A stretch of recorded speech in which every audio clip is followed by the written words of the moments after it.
This is kind of a pre-cycled review of this tank. This is the aqueon waterfall tank. I just got it set up. But I figured, why not set it up? See, I say this is kind of cool.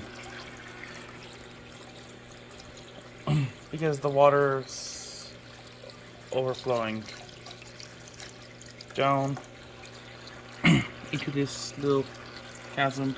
This you can see overflow, and then there's a pump that pulls it over here, pulls it through and up, out, back to the there.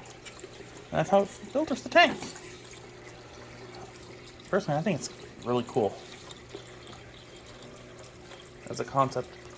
We'll find out more when I actually stock it, which I will do update videos for that. Thank you. Goodbye.